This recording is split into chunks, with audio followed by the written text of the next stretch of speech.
Hi everyone, this video is part 2 of the video series on scientific foundations of psychology. And in this video, I'll cover the research method of experimentation.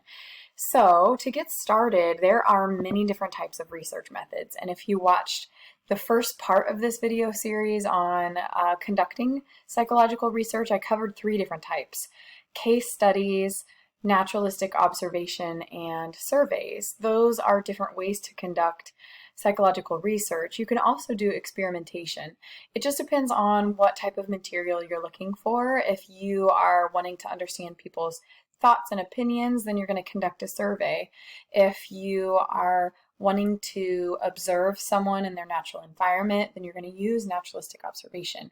If you see something occur and you learn something from it, but you can't replicate it, you're going to call it a case study.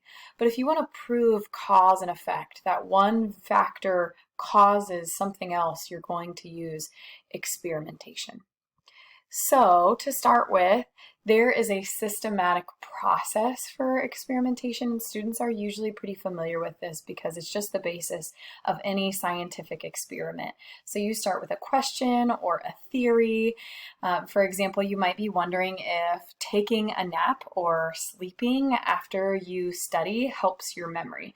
And you might be wondering that, and you might have a hunch that maybe sleeping is actually going to help reinforce that memory, but you don't actually know until you can prove it through experimentation. And so what you'll do is then you will create a prediction, which is a hypothesis. A hypothesis is usually an if-then statement. So if I do this or make this change, then I believe this will happen.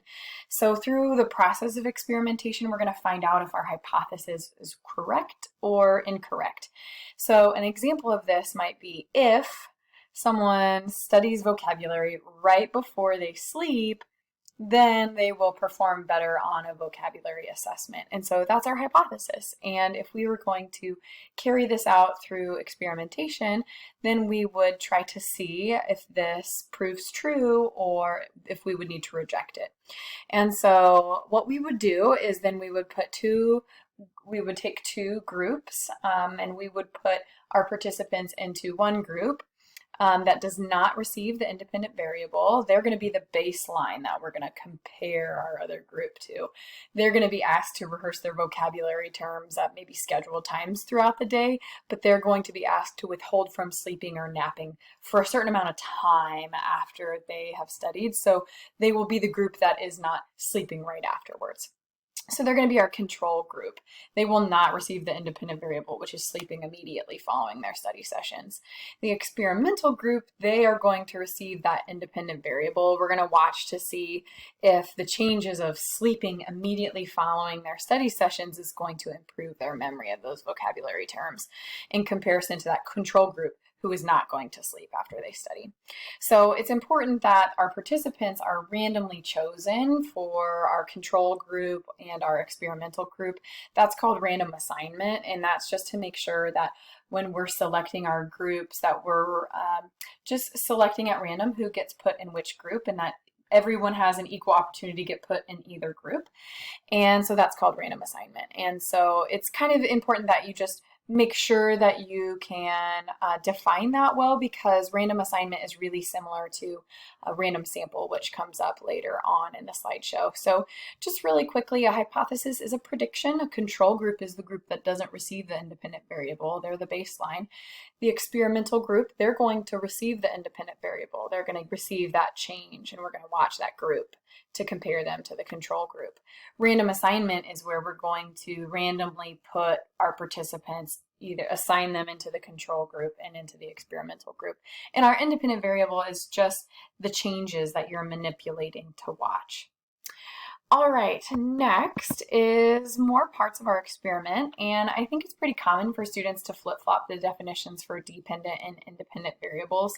So in the hypothesis, the independent variable is usually what comes first in that if-then statement. So if we sleep following our study sessions, then our memory will be improved. So the independent variable is that thing that comes first, the change I make. If I make this change, then I think this will happen.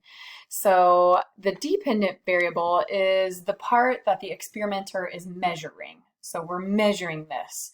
And in our situation of sleep and vocabulary performance, we're measuring their memory for vocabulary. We're measuring their performance on that vocabulary test. So it's really important in experimentation that the researcher has an operational definition, and this is usually the part of the experiment that students are less familiar with. An operational definition is a description of the exact procedures in the study. So you'll go and you'll define everything and make sure that the way you measure is just described in detail.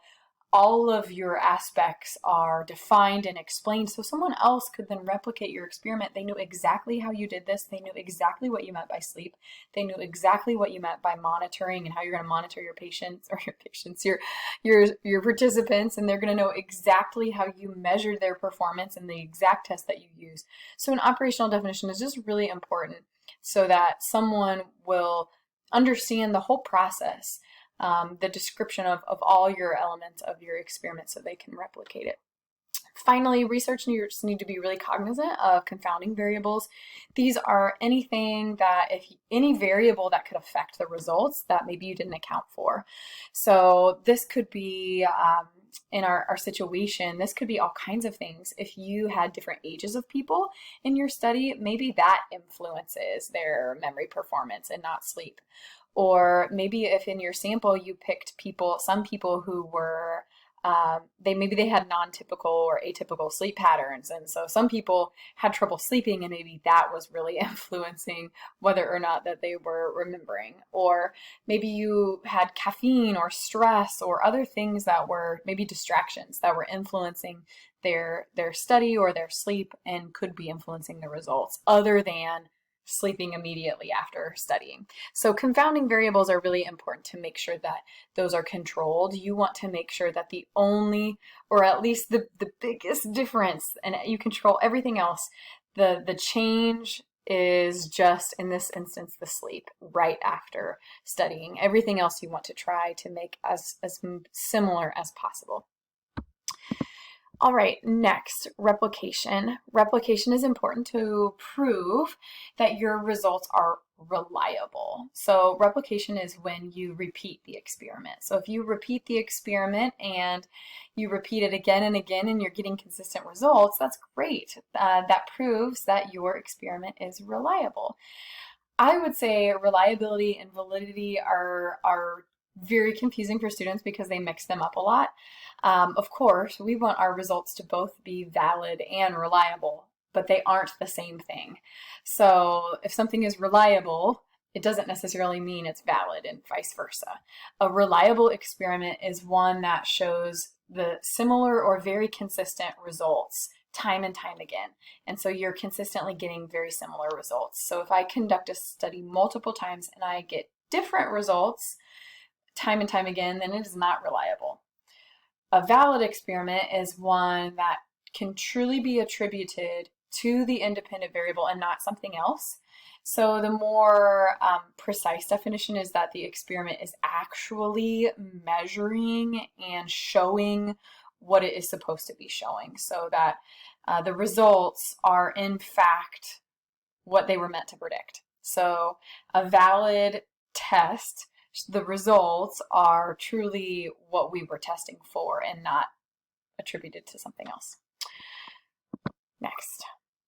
So how do you choose your sample that you are going to research? So the sample is the group that you select to be researched, and they are a small group that's designed to look like your whole population. And so you're going to test this sample, but you're going to say that the results from the sample are reflecting your population of people. And your population is the total groups that you're pulling those individuals from.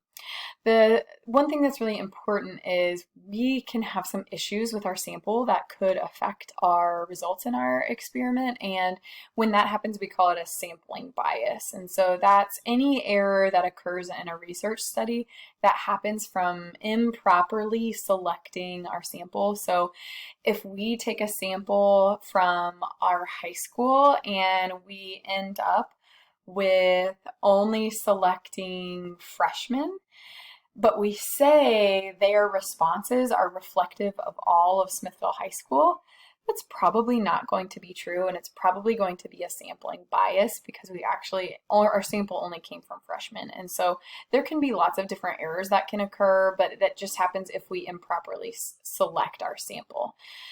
A representative sample is a sample that closely matches the characteristics of that population. So if we were wanting to have a sample reflect high school students, then we might want to figure out how many males and females there are, how many what percentage of people there are in each class, and then we might want our sample to mirror that. So if there were 50% of the high school students who were female and 50% of the high school students that were male, then our sample should look like that. Half of our students should be female and half of our students should be male that we're selecting. And then we should also make sure our percentages match the classes as well, so our sample is representative of the whole population.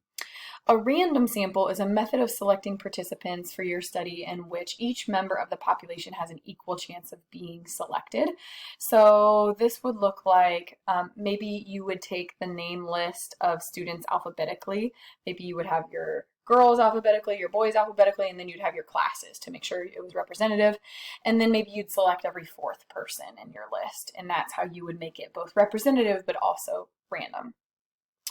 All right, next is things that we should consider to get valid results.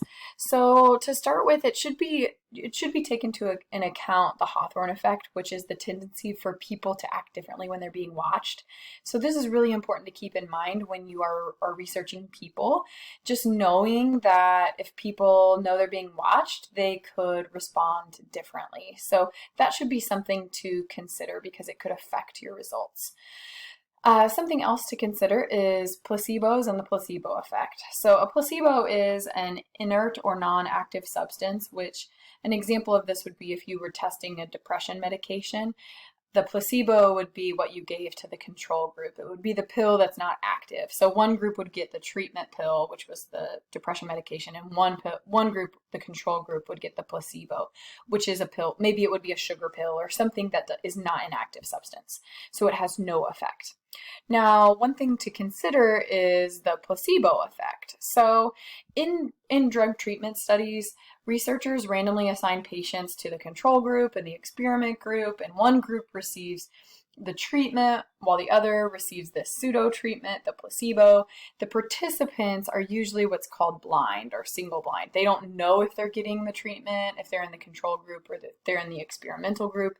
And this is really important because of the placebo effect. So if a participant knows that they are getting the treatment, they may actually produce effects because they're expecting to have the effects. So they might report feeling better because they're expecting to feel better because they believed they got the treatment. So it's important that they know that maybe they're in the treatment group, maybe they're not in the treatment group. So that placebo effect doesn't affect their anticipation of the results.